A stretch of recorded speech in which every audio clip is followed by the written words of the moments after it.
talked about the SEC. Florida wins. That means UConn loses. Obviously, it was a valiant effort. They were a 9.5-point underdog, had a chance to win. And Dan Hurley did want to let you know that, for all you Stephen A. Smith wannabes, never will be's. I'm a Skip Bayless one. Skip Bayless, sorry. Skip Bayless. Yeah, you never will be. You never will be. But I think it's an interesting sort of time, an interesting sort of inflection point for UConn basketball because, Don McClingan and Tristan Newton are gone, and this was I guess it was a down year relative to what they had been doing. So what does the future look like for UConn basketball, Rob? I think it looks bright. I think it looks like why wouldn't it? But does it look like a national contender consistently, or does it look closer to what we saw this season? I think it looks like a national contender moving forward because I think that they're going to have the funding and the money that you need to be able to spend. And I don't think that one season where you don't live up to expectations is going to change the ability of this staff to identify players and recruit.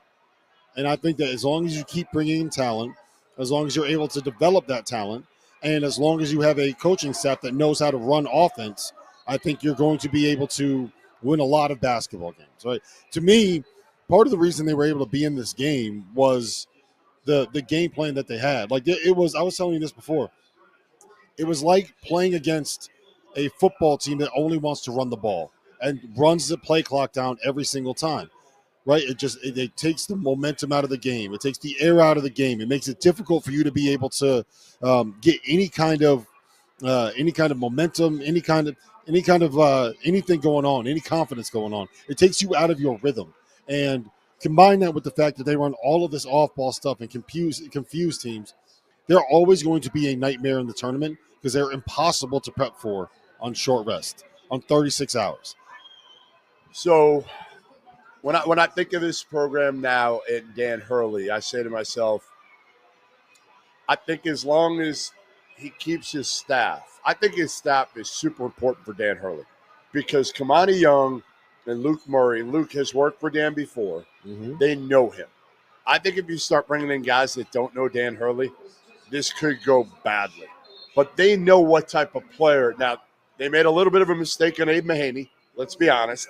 But for the most part, they've recruited, whether it's to the portal or high school kids, the type of players that fit Dan Hurley, right? Mm-hmm. And to me, if staff changeover is important, can you keep those guys? Are they getting head jobs? Who do you replace them with?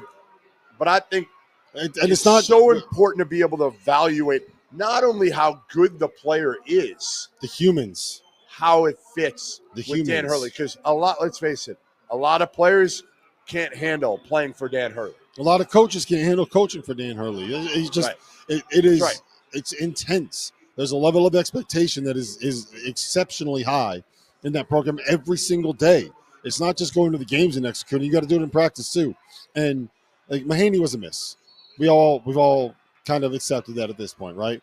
But I would just say that before Cam Spencer entered the portal in like June last year, Nick Timberlake was a guy they were going to bring in. Right. And he ended up being a miss for Kansas. Right. So it's not really hard in this portal era. Okay, so to evaluate the players, because it goes quick. Mm-hmm. And if you miss on like your A guy, all right, who's B, C, D, what are the next options? And when you get to that point, sometimes you don't have all the information on those guys. Yes. So it's really difficult.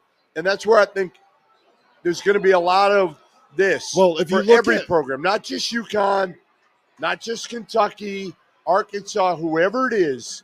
I don't think you're going to see the same level of consistency with programs that we have seen for 20, 30, 40 years. And to that point, if you look at the freshmen that this staff has recruited, the number of their hit rate is as high as anybody in college basketball. The freshmen that have come in and been impactful and developed and grown in this program.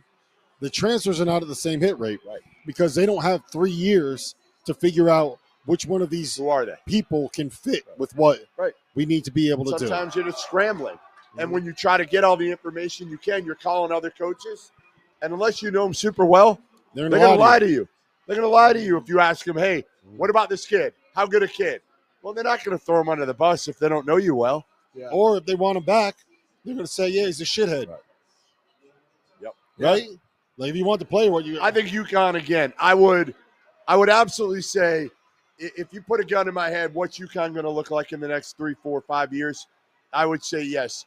I think they're going to be more Final Four contender most of those seasons. But I think there'll be a one-off, another one-off like this year. Yeah, of course.